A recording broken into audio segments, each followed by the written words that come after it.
Dear viewers, hopefully you are fit and fine.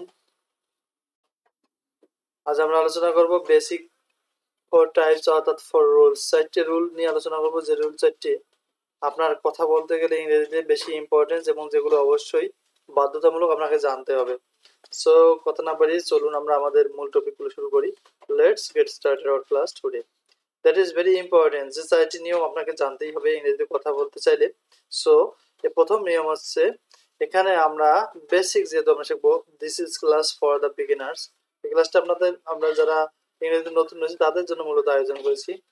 দেখেন, আপনাদের অবশ্যই জানতে হবে কোন সাবজেক্টের পরে কোন ভাব ইউজ হয়। তাহলে আপনার সাবজেক্টগুলো আমাদের চিনতে হবে। যেমন একটা সাবজেক্ট হচ্ছে আই, আই এর পরে সাধারণত এম হবে, অথবা আই এর পরে হ্যাভ হয়, অথবা আই এর পরে ওয়াজ হয়। তাহলে এগুলো জানতে হবে যে আই এর পরে am, I have, I was, এইগুলো ভাব দ্বারা আমরা বাক্য দিই। যেমন আই এম আ ডক্টর বা আই এম আ টিচার, আমি একজন শিক্ষক। বা আই এম লার্নিং ইংলিশ, আমি ইংরেজি শিখতেছি। এরপরে have, I have done the work, আমি কাজটি করেছি। ওয়াজ, আই ওয়াজ আ জার্নালিস্ট, আমি একজন সাংবাদিক ছিলাম। তাহলে দেখেন, আই এর পর এম হচ্ছে, ওয়াজ হচ্ছে, হ্যাভ হচ্ছে। তো আশা করি বুঝতে পারছেন যে আই কোনগুলো ভাব গ্রহণ করে। এরপরে দেখেন দ্বিতীয় নাম্বার আমরা কোন ভাবগুলো দিচ্ছি, কোন সাবজেক্ট দিচ্ছি। এখানে we, they, you, the boys, this is plural, the girls, এটা প্লুরাল। এই প্লুরাল সাবজেক্টগুলো আমরা জানি, উই মানে আমরা, আমরা কিন্তু একটা, উই হচ্ছে একটা প্লুরাল সাবজেক্ট। যেহেতু আমি, তুমি, সে মিলিত আমরা। তাহারা বলতে অনেকগুলো ওখানে বোঝাচ্ছে, ইউ মানে তোমরা। তাহলে যেগুলো প্লুরাল সাবজেক্ট আছে এদের পরে ভাব হয় আর, অথবা হ্যাভ, অথবা ওয়ার। যেমন we are, they are, you are, the boys are, the girls are. তেমন এগুলোর পর আর। যেমন we have, they have, you have, the boys have, like this. এরপরে were, we were, they were, you were, the boys were. এটি চলে দা হবে, the boys were, the girls were. চলো আমরা দেখি সেন্টেন্স কিভাবে এরা কোন ভাবগুলো কেমন করে নিচ্ছে।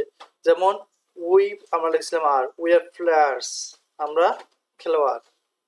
এরপর দেখেন we are doing the work, আমরা কাজ করতেছি। We are doing the work, আমরা কাজ করতেছি। দেখেন উই এর পর আর আছে।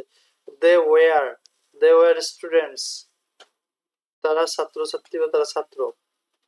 You were disturbing the man, তুমি লোকটাকে বিরক্ত করতেছো, বিরক্ত করতেছিলে।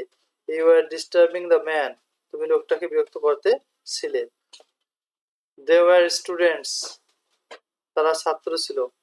দে ওয়ার স্টুডেন্টস, তারা ছাত্র ছিল। You were disturbing the man, তোমরা লোকটাকে বিরক্ত করেছিলে। এরপরে এখানে হবে the boys have played well, মানে ছেলেরা ভালো খেলেছিল, ভালো খেলেছে। The boys have played well, ছেলেরা ভালো খেলেছে। তা আসলে এরকম করে আসলে এই সাবজেক্টগুলো, এই ভাবগুলো নেয়। এটি হচ্ছে ইম্পর্টেন্ট টপিক। এরপরে 3 নম্বরে দেখেন আমরা কি কি সাবজেক্ট নিয়েছি। He, she, it, Rina, the pen, এগুলোকে বলা হয় that is called third person singular number.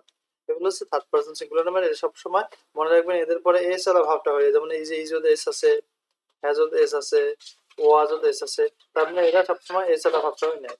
যেমন হি ইজ টেকিং বাথ, সে গোসল করতেছে। He is a good teacher, সে একজন ভালো শিক্ষক। She has done the work, সে কাজটি করেছে। রিনা ওয়াজ ড্রয়িং পিকচার, রিনা ছবি আঁকতেছিল। তাহলে এরকম করে এই সাবজেক্টগুলো, এই ভাবগুলো অ্যাকসেপ্ট করে।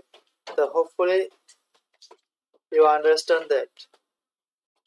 এরপরে দেখেন চতুর্থ নিয়মটা হচ্ছে অল সাবজেক্ট, মানে এতক্ষণ আমরা যে সাবজেক্টগুলো পড়েছিলাম এই সাবজেক্টগুলো, সকল সাবজেক্টগুলোই এই মডেল ভাবগুলোকে নিতে পারে। Can, could, shall, should, will, would, may, might, এই ভাবগুলোকে নিতে পারে এই সকল সাবজেক্ট। তো কিভাবে নেয় চলেন আমরা দেখে নেই। যেমন আই উইল, এখানে আমরা উইল নিতে পারি, হি উইল নিতে পারি, দে উইল নিতে পারি। তার মানে সকল সাবজেক্ট এই উইল ভাবটাকে অ্যাকসেপ্ট করতে পারে। আই উইল হেল্প ইউ, আমি তোমাকে সাহায্য করব। দে ক্যান রাইটস ওয়েল, তারা ভালো লিখতে পারে। We should respect our teachers, আমাদের উচিত পিতামাতা শিক্ষকদের সম্মান করা। ইট মে রেইন টুডে, আজ বৃষ্টি হতে পারে।